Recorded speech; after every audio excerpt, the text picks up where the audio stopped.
Good evening. Welcome to my YouTube channel, 7 CPS Certified Peer Specialist. And today we are going to go ahead and get started with the first video, which is an introduction. So, this is my title here, CPS Certified Peer Specialist, and my license number. Register here for the state of Missouri, and you can find that on that website. With peer support, every state has their own licensing body, and that is for the state of Missouri. So let's begin. Before we get started, basically, this is an introduction. We're going to give like a summary of the playlist and cover some general house rules. So, give you a little background about myself because every peer support specialist who is registered through their state must have lived experience with an addiction, with mental health, and has sought treatment and has techniques for recovery. So, my 30-year abstinence and recovery from crack cocaine addiction while addressing and maintaining my mental health allow me the lived experience required to share the recovery process with others.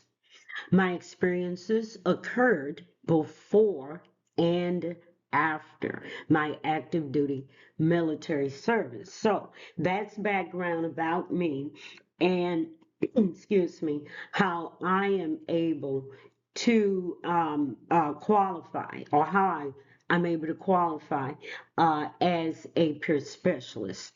Disclaimer, very important. I am not a licensed counselor and or therapist. Now, if you happen to have had an experience, you chose to be get the training, the college training and certifications, bachelor, etc., for counseling, for therapists, and you happen to have had that experience, you could get a peer specialist certification. However, from my experiences, most counselors and therapists, I haven't ran into many, I would say, that have had that experience that they stated, and even if they did have it and they were a counselor or therapist licensed, they chose not to operate in that capacity. So that can be possible. However, someone like myself who is not professionally or academically trained as a therapist, I am sharing with you my experiences with addiction, recovering, how I did it, and then how I maintain my recovery. So it's very important to make that statement, to kind of not like separate myself in a sense, yes, but to let you know our distinct roles. Because as a peer specialist, I have worked with therapists and counselors, but we all knew our roles. Okay. Okay. Now, basic house rules on my channel. Basically, how can I say, address what you're feeling like when you come to my channel. This channel is not about views. Okay, it's not about opinion. What I am giving you are techniques that have been tested, evidence based, proven to work. I am a recipient, a beneficiary, and to make this space a comfortable space, a safe space. First of all, do not put your personal HIPAA information in the comments. Do not. Do not. I cannot overemphasize that. As I stated, I am not a clinician. If I were a clinician, I would not be using, or I would hope that a clinician would not do actual therapy through a YouTube channel. I imagine they would put the information out there, okay, and then perhaps give you a point of contact like an email, and then maybe meet up on Skype. However, seeing that I'm not a therapist, okay, that is not necessary. I can give you no answers to no excuse me.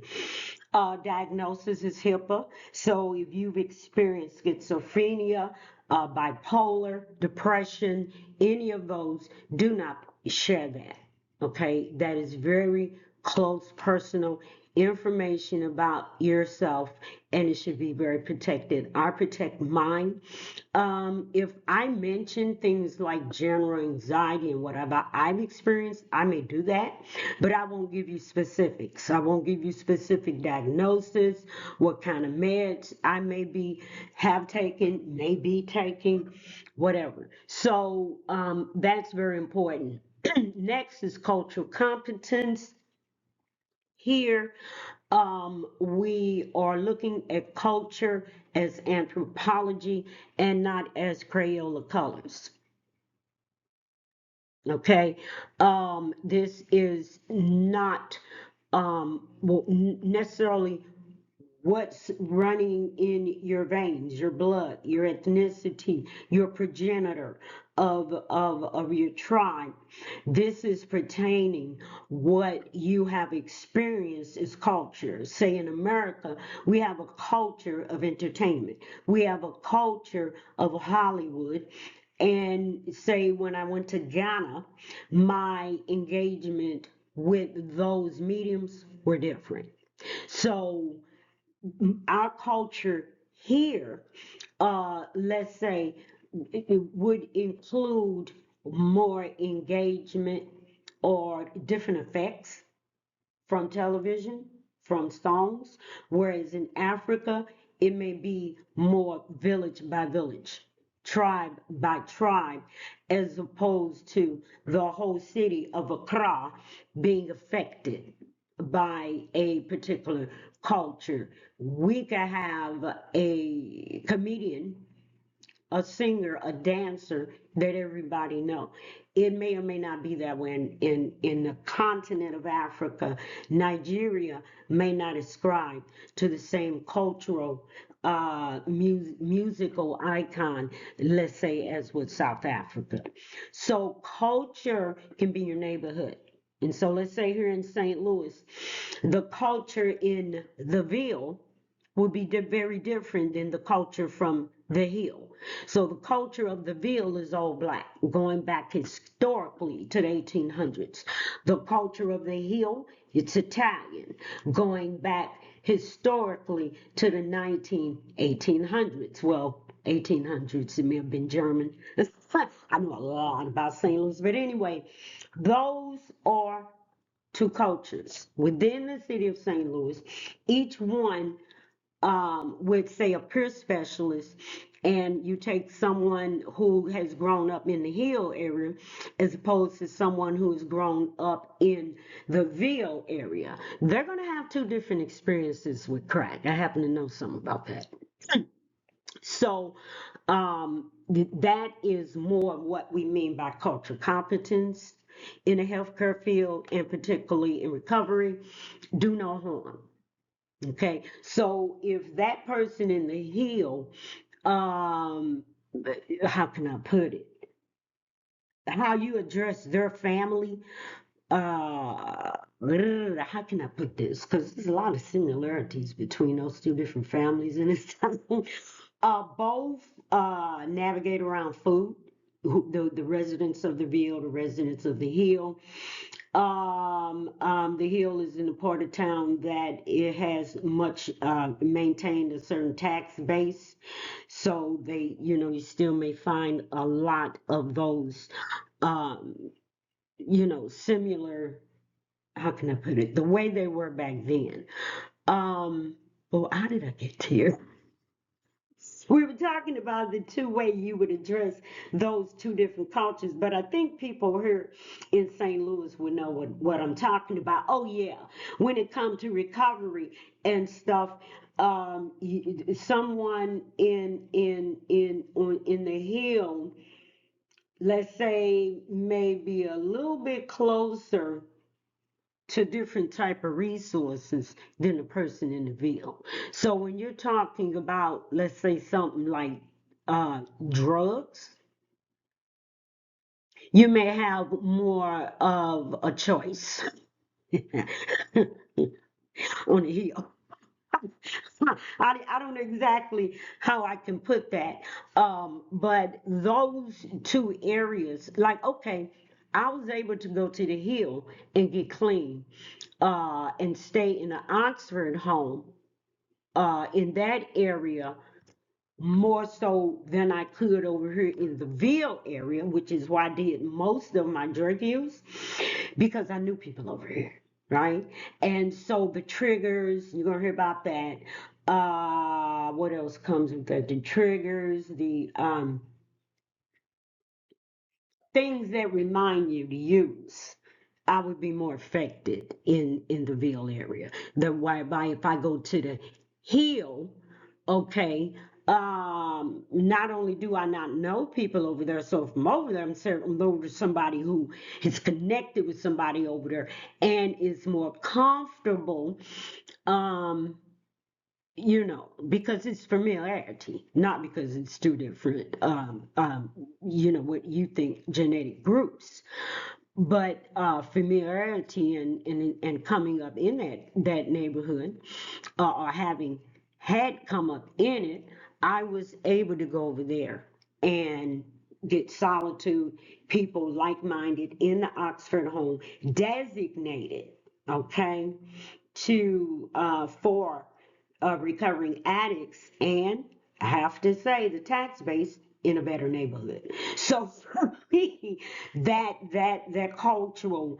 competence, and see, you didn't even get the story you thought you would have got. For me, that cultural competence of that area being more Italian, say Germanic, Irish, more so than the Ville, and being comfortable there because it's St. Louis. Okay, so I've grown up around and go over there for markets and nice little ethnic. I'm a foodie. So I like Greek food, Italian food, black food, Cajun food. And yeah, St. Louis got a lot of that. So that's a long time on cultural competence, but I think it's important. So basically do no harm. So the videos that I'm giving, because they're technique, okay, we would still have to acknowledge one's culture when sharing um, the 5 stages of recovery, and we'll get to that. So, getting toward the end of this one important slide here, decency required, basic respect. This is no place for opinions. Your opinion on your recovery, that's not your opinion, that's your lived experience. But your perspective of someone who may have shared, because you can share, like, yeah, I've been clean for this so long, blah, blah, blah, and, blah, this work, blah, blah, blah, stuff like that. Your opinion of that is yours, right? The person, so have respect for that. So, in summarizing this slide, my professional ethics is required because I am licensed through the state of Missouri. And these are the websites that you can go to see what are the core competencies of a peer specialist that I have to adhere to. The first website is national, and the second website is the state of Missouri. Okay. All right. So, evidence based techniques, what we're talking about. Most vids will be pre-recorded. So I am a person, I'm a stickler for efficiency, not perfection. That none of us know nothing about that. Okay, it's practice, but efficiency. Cross the T, dot the I's, put the period, the comma, whatever's required. And so in that, you're going to learn about the 5-stage recovery process. That is the process that we go through in becoming clean, which what we mean by clean, no, at least, what is it, 72 hours of abstinence. And because you were talking bloodstream, stuff like that, urine, as far as bloodstream, that's another story. But we'll take the urinalysis, that it is out of our system, and then you go from there. And then sober, meaning the effects. You're not experiencing an alternate view. That's all getting high is. Your what do you call that? It's around the tip of my tongue. Stimulated. You're being stimulated. Coffee, caffeine, TH. I know what it is, but that's in marijuana, nicotine. All of those are stimulants. And so within that 72-hour window, 3 days, you are lessening on the toxicity of those stimulants and the effects. So that's what that means. And then next, oh, excuse me, sorry. The disabling powers of health disorder. We're going to get into that. That's like the heart of the 5 stages. The disabling powers of health disorder is what you're going through. Symptoms, side effect, triggers, self-image. We're going to get into that. And so the next technique is reason mind versus emotion mind. When you have trauma, okay, now this is getting beyond addiction. You could be in a car accident, victim of sexual assault, mugging, that's trauma. You start with that trauma mind and then going around the 5-stage recovery, which there is a 6-stage taught now, but we're going to progress to that.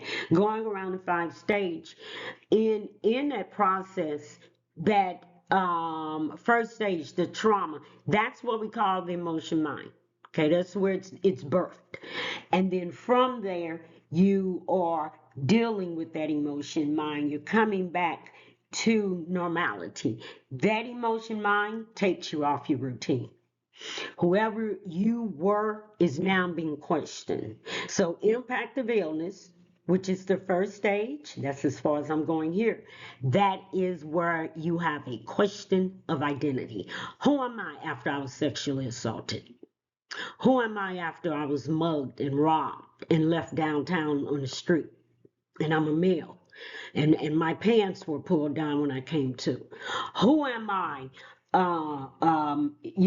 After years of drug use, years of alcoholism, everything's been thrown off. Marriage destroyed, relationships, identity.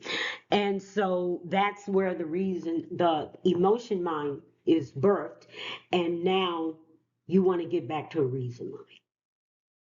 Or even in a case with a lot of us who have a diagnosis, you want to be able to maintain that reason mind as best as possible. And then when things do go off, because you still have accidents, you still have people who are sent off to the army, and now I got to worry about my baby boy. How do I get, and while having a diagnosis. So that's that technique. Then we have the 4 dimensions of recovery, which is basically the place where you've learned the 5-stage recovery process. You understand all of that up until this point, and now the 4 dimensions is basically your day, where you live, where you go to worship, where you go to get your food, where you go for entertainment, home, health, community, purpose, where you go to get your health care. So that we'll look at that. And then cultural competence, I think I did a pretty good job on that. But those effect. What's my experience when I go in Dutchtown? Is it different from when I go in the West End, which is more about economics than it is a specific, um, how can I say? Yeah, that gets into more of an economic culture here when you go to the Central West End. And then professional class. How does cultural competence change? When I go to that Snooks over there in the West End, opposed to this one over here in North St. Louis. Okay, positive thinking using reason mind. That is where we will land. And how I say that, I mean, as I was learning these stages, these techniques, positive thinking is the way out of the trap. However you see mental illness, however you see um, trauma, you know, imagine living with a trauma and getting um, um, no remedy. So vids will be PowerPoint presentations, they can be video presentations, or AI generated. Animated cartoons, I'm having fun with that, stories. All recovery information shared on this channel are evidence-based treatment with effective delivery techniques. So I'm not coming up with anything that this is what Nita created. No, this is what was given to me as I was going through the stages of recovery at different stages of my life, depending on if we're talking mental health or um, stimulants. Disclaimer, again, very important. I am not a licensed counselor and or therapist. I cannot say that enough. And so the question and answer session will be live and announced in advance. So this right here, the question and answer, it'll be a while getting to that. We'll have to establish rapport, and then as I come back, and if the comments, got like a lot of them have the same um, question or concern, then I can cover that on the next video. So, we'll just flow with that. But who knows? I may get that interaction with some of you guys or whatever that you may want to live. I don't care if it's 10 of you. So, basically, it means that the recommendations I'm sharing are based on actual outcomes of those using these techniques to recovery from trauma, addiction, etc. Right? So the role of the peer support specialist, see, I've been playing with AI. I love it. I had an etchy sketch as a child. I can really get drawn into this. So my role is helping another person move on with their life to recovery. Notice that when it comes to the action, move. Move on. That I chose to highlight so that you can know I'm not doing the work. I'm just sharing with you. Then you ask questions. Next point, helping that person get in touch with what they think would improve the quality of their life. So you're doing the work. You're on the other side of this slide.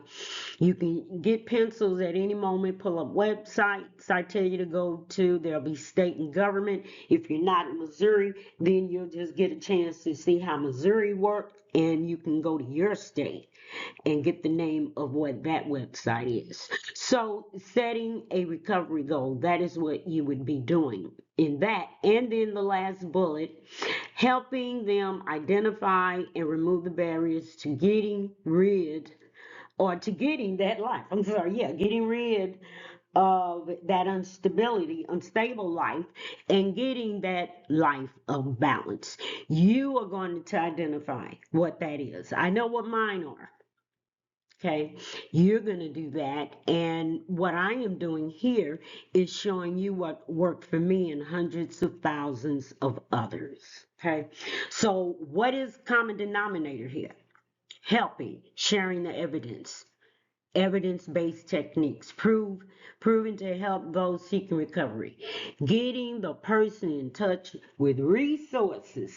That's what I'm doing to help restore and maintain what was lost while experiencing trauma, mental assistance, medical shelter, food insecurity. So you're getting help. This once soldier of the U.S. Army, now veteran. Boy, that was my heyday. I'm telling you, body, hair, teeth, everything. Anyway, ah, Sergeant Harvey here. Now, 7 is doing that for you. It helps me, so that's my reward. By the way, no cash apps will be on this channel. No Venmos, none of that. It is free. So, effective delivery techniques for recovery and positive self-talk. Now we're getting to the positive talk, positive thinking. Okay. Delivery of messaging in recovery is a very important task. Each playlist allow the use of both reason and emotion mind within the right context of either critical thinking or relaxation. So basically, I'm telling you, all the playlist is going to touch into that. May it be my recovery story, or may it be, I think I left it on there about looking at entertainment from Reason Mind, something like that. Here they go. Playlist of videos, 5-stage recovery process. That's mostly instructional. Number 2, instructional, motivational. That's where you're going to get your positive thinking videos. Harmonic karaoke. You might get something once a year. Sing along activity. That's a part of recovering I'm going through right now where my lungs or singing help my lungs. So we will be visiting that, and I did sing in the choir growing up, and I am more of a harmony singer than a lead singer. I don't like the lead, I like the background, and I'm an alto. So, movies, television, and trauma, applying the recovery process. So that will be you will bring something to me and say, hey, let's analyze this using the recovery process, because you saw I did it with the slap, and that was not exploiting them. I'm very sincere about that. I was moved to do that. So as a matter of fact, they motivated me to get into behavior health. But anyway, we're moving on. The hunter-gatherer diet. I am getting into foodie. I've been a foodie all my life, but now it is an activity to cook. So I'm starting to cook, and the kitchen now is becoming a center point for me. So where we at? Community farms. Every now and then I'll go out. I'm into gardening now. And we have some community farms in my community. And so my one nephew is going to assist me on that one. Pet therapy, via supporting healthy outdoor activities. I can just get into that. I am an animal lover. I'm a lover of the Most High nature. He made them before he made us, in my vibing of scripture. So, well, we can just really get into that. The recovery story, very important that you know what my journey was throughout life with addiction, trauma. That one, that playlist will, kind of, it'll grow kind of a little bit. Yeah, a lot of the playlists will not have as many videos as others, because those I'll be moved. Like the recovery story, the journey. I'll be moved to pick up, go back there, because it is kind of how can I say? It's a wave. Yeah, when you start reflecting and going back, you're being moved. You're being moved. I had a contractor come over for a company, and he's saved, and he's a recovering addict. And I'm like, wow. And when he started sharing, he was moved, and he's a pastor. He was, It's nothing you can fake, I'm telling you. So the different ways people learn um, is very important here with also with these playlists. Physical learning, hands-on experience, visual learning, visual cues, auditory learning, hearing based, verbal learning, written, excuse me, written material, logical learning, structured reasoning, musical learning, sound patterns. So with this, basically, the way I set up my videos, the way I do it, that appeals to people. And so the karaoke, it would be mostly inspirational songs. A lot of times I sing songs, and the songwriter, producer, artist may have one thing in mind, and it'll have another meaning to me. A lot of songs like that from the 80s for me and the late 70s, they now have a different meaning that is associated with my life and growing up. So here I get into, and I'm not going to get into this. You can always go back through this, and I believe you'll have access to that. And look at the different ways that those styles of learning enhance, if they're one of the ways that you learn. So meaningful contact, right? Very important in peer support, very important to understand where our clients, where you are at, not me. In the case of working for a healthcare organization or a local organization for sobriety recovery, that a contact report, of course, is important. But here, if you are feeling some kind of way when you are experiencing my videos, perhaps you're being reminded of occurrences or whatever that can happen, here is a number that you can text or call. It's free, 24/7 support. Reaching out shows strength, okay? And you deserve it. And so you're not weak, okay, by reaching out. You are pulling past the way you are feeling in that emotion mind, and you are utilizing reason mind by texting that number. That's what you're doing, okay? Um, and I love you and support you for doing that. So the Marine motto, okay, I gotta share this because this is what came to me. I love the Marines. I'm Army, but I had an uncle that was Marine, and he was just so on top of everything economically. But that was just other influences in his life that helped that. But anyway, leave no man, person behind. That means you. That means you. And I always thought that was just so honorable and valor when I would look at those Army movies in the 80s, and they go back and they get that man, woman, person from behind lines, and they done got out. I'd be like, oh, you just lose your breath. So that made me really admire the Marine song when I would hear it. And we would be in formation. I'd be like, you like the Marine song? Yeah, it means a lot to me. And when it says go back and get you, it's like I'm not putting pressure on that person that, we're talking about SI, okay? When you want to hurt that precious self that is you. You split. Now, I don't have to have a degree to know this about mental health. There was a fracture. Okay, it's you. Remember what I said about impact illness? Illness is you, and now this trauma has occurred, and now it's this you that is having problems functioning. Go back and get them. See, it's a secret to that. Because when I went in the Army, I became who the Army created. I may have thought I had some ideas about that before I got there, but when I got the basic training, trust me, I was like, oh, I had no idea.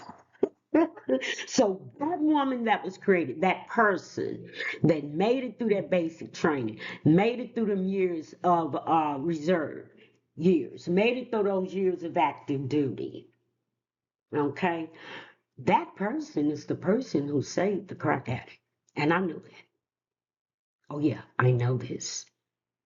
It's that person. I didn't almost crack it. So that's what I mean by that. Okay, meaningful contact, and after this one, when you have this as an option, right? For your response to that emotion, your reason, but then you also leave no man behind. Trust the Marines when they say that. Okay, that means you go back and get you. Whore. All right. Conclusion. My goal is that you walk away from my videos with a clear understanding of the recovery process. The purpose here is sharing from the perspective of substance use addiction and mental health maintenance. However, you can use the recovery model for any negative behavior, habit, or lifestyle you wish to cease and or control so that you can function independently with purpose and quality of life. A clear understanding, purpose to give you tools. It's a tool. These are tools I'm getting you. All right, my little cute AI girl. She gonna be all over the internet. Okay, questions and answers. If you have any questions for me about anything covered, oh, that was cleansing. I'm almost tearing. Please put them in the comments below. If any, we'll address on the next video. Thanks and have a great day. Peace. Ace over pieces. Iasis. Hallelujah.